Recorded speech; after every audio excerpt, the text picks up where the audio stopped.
ये दावा किया जा रहा है कि बिहार कांग्रेस जो है वो पुनः जागरण के काल में पहुंच रहा है।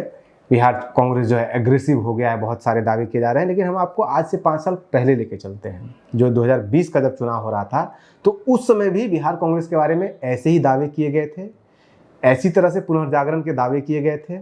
इसी तरह से जिस तरह से इस बार कांग्रेस की सेंट्रल टीम यहाँ पे आके सोशल मीडिया संभाले हुए है, एग्रेसिव सारे कैंपेन चल रहे हैं, सोशल मीडिया अपडेट है, यात्राएं हो रही है, बहुत कुछ हो रहा है। इसी तरह से 2020 में भी आया था।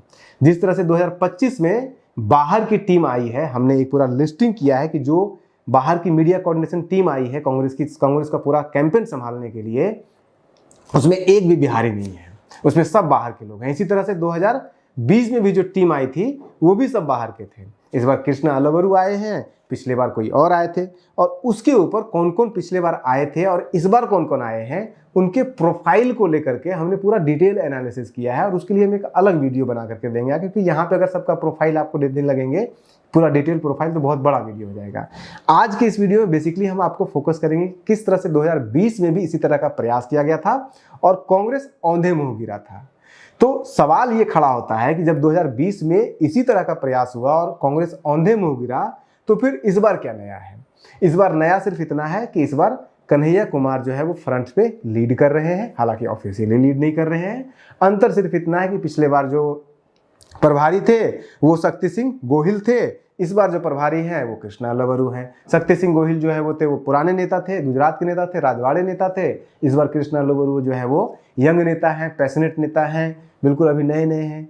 तो हो सकता है, हम संभावना में नहीं जीते हैं, हम सिर्फ फैक्ट आपको बता देते हैं कि पिछले बार भी ऐसा हुआ था, इस बार भी, और क्या रिजल्ट हुआ था, किसने किस पे क्या आरोप प्रत्यारोप लगाया था, और कांग्रेस के अंदर किस तरह की कलह हुई थी 2020 के दौरान, और क्या उस कलह से कांग्रेस सीख ले सकता है। हम अपने आप को इस तक सीमित रखेंगे। इस बार जो आई है बाहर की टीम, मैं बस आपको 2 नाम बस उनका बता देता हूं डिटेल के लिए, आप दूसरा वीडियो देखिएगा। जैसे कि जो वहां से टीम आई है, वहां पे लोग कह रहे हैं कि 150 लोगों की टीम, सोशल मीडिया की टीम यहाँ पे बैठी हुई है, लेकिन उसमें जो नेम ऑफिशियली किया गया है उसमें अभय दुबे का नाम है, प्रियंका गुप्ता है जो कि लखनऊ से हैं, प्रकाश मीना है राजस्थान से है, ऋतु जायसवाल, ऋतु चौधरी जो भी कहिए इनको, ये हरियाणा से हैं, अलका लांबा जो है वो दिल्ली से फ्रंट पे लीड कर रही है। उसके बाद टीना करम वीर जो है वो हरियाणा से हैं, डीयू में है, ये प्रोफेसर हैं। उसके बाद ज्योति कुमार सिंह जेएनयू से हैं, शैलेंद्र कुमार राघव जो है वो राजस्थान से हैं। इसके अलावा और भी कृष्णा अलवरू भी जो है वो कर्नाटक से हैं। इसके ऊपर हम अलग से कर देंगे। आते हैं 2020 में। 2020 में शक्ति सिंह गोहिल जो थे वो कि राजघराना से, गुजरात से थे, अभी मेंबर ऑफ पार्लियामेंट भी है, उनको पूरा प्रभार दिया जाता है कांग्रेस का वो करने के लिए, और वो आकर के इसी तरह का उत्पात यहाँ पे मचाते हैं कांग्रेस के अंदर, जिसके कारण कांग्रेस में टूट पड़ती है। और ऐसी टूट पड़ती है कि कांग्रेस के जो वरिष्ठ नेता हैं वो कभी अपने एमएलसी का चुनाव बहाना लेकर के, अखिलेश सिंह ने भी विरोध किया था उस समय भी, हालांकि इस बार वो विरोध नहीं कर पा रहे हैं, कुछ अंतरे भी है। जब ये टीमें आई, शक्ति सिंह के अंदर, गोहिल के अंदर, ये आउटसाइड बाहरी की टीमें आई, तो यहाँ पे जो है वो फूट पड़ना शुरू हुआ कांग्रेस के अंदर। हुआ क्या?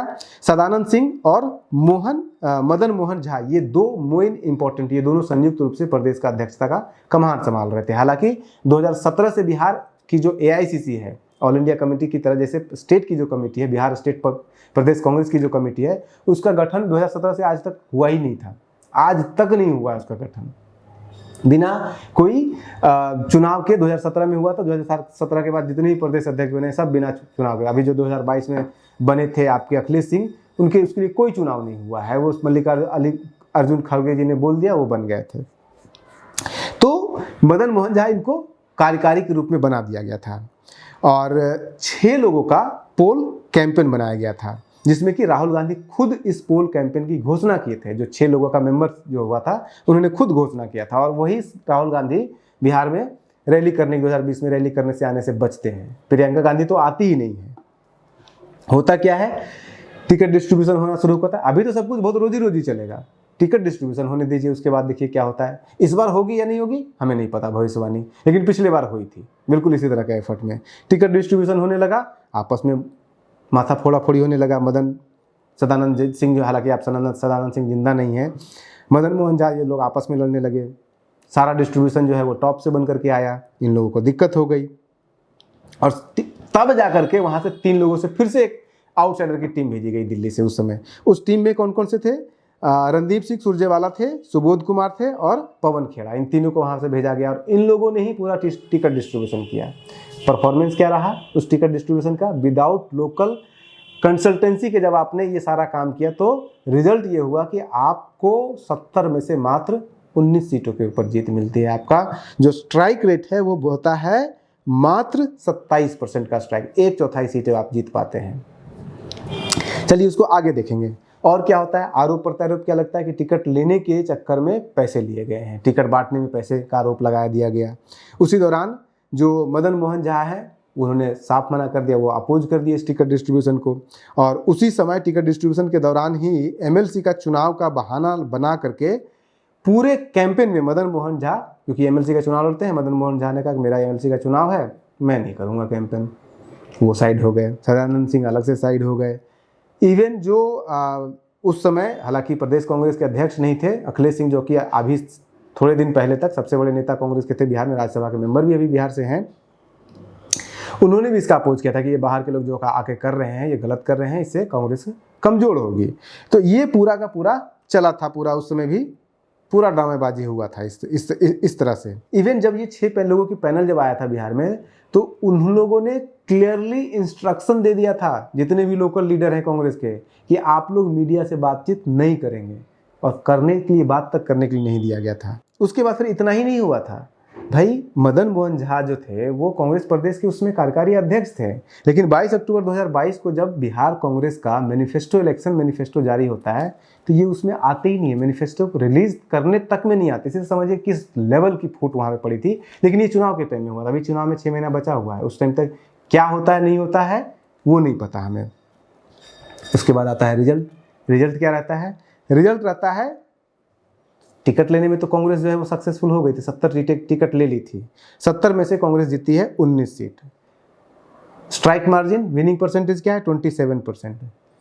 आरजेडी 144 सीट जीत लड़ती है, 75 सीटें जीत जाती है। स्ट्राइक रेट होता है 52.08%, यानी कि जो कांग्रेस के स्ट्राइक रेट से आरजेडी का स्ट्राइक रेट सीधे डबल था। हालांकि स्ट्राइक रेट के मामले में अगर आप जाइएगा तब तो माले का, कम्युनिस्टों का सबसे बढ़िया स्ट्राइक रेट था, 66% का स्ट्राइक रेट था।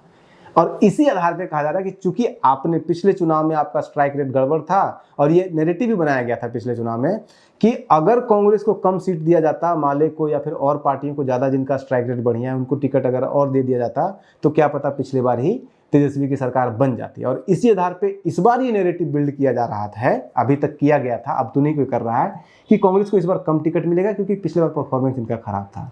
उसका जवाब ये है कि जो लोकसभा का लेटेस्ट चुनाव हुआ है उसका भी तो आप देखिएगा स्ट्राइक रेट किसका बढ़िया है।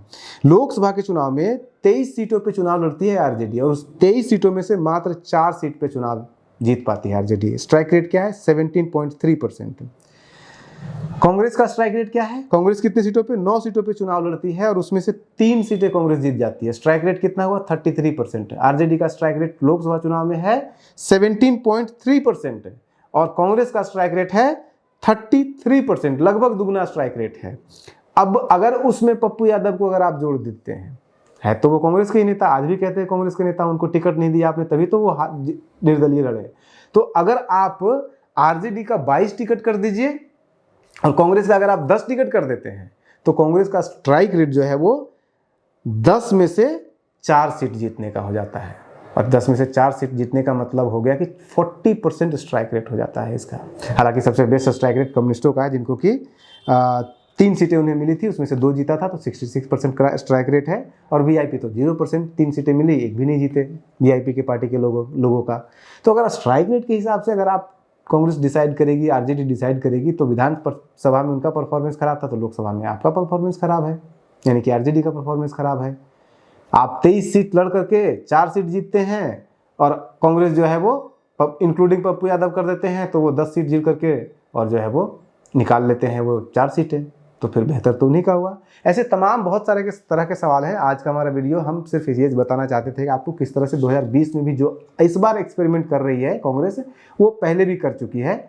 कुछ डिफरेंस है, इस बार कन्हैया है, पिछले बार कन्हैया नहीं थे। पिछले बार जो प्रदेश को कार्यभार पूरा सौंपा गया था, जो कृष्ण शक्ति सिंह गोहिल थे, वो उतना ज़्यादा इंटरफेयर कर नहीं रहे थे, इंटरेस्ट ले नहीं रहे थे, लेकिन फिर भी जो है वो टूट तो पड़ी ही थी। इस बार जो है वो टीम जो है एग्रेसिव है। देखते हैं आगे क्या होता है, हमें नहीं पता एग्जैक्ट क्या रिजल्ट होने वाला है, लेकिन ये भी एक पक्ष है जिसको ध्यान रखना चाहिए। आप बने रहिए न्यूज़ हंटर के साथ। नमस्कार।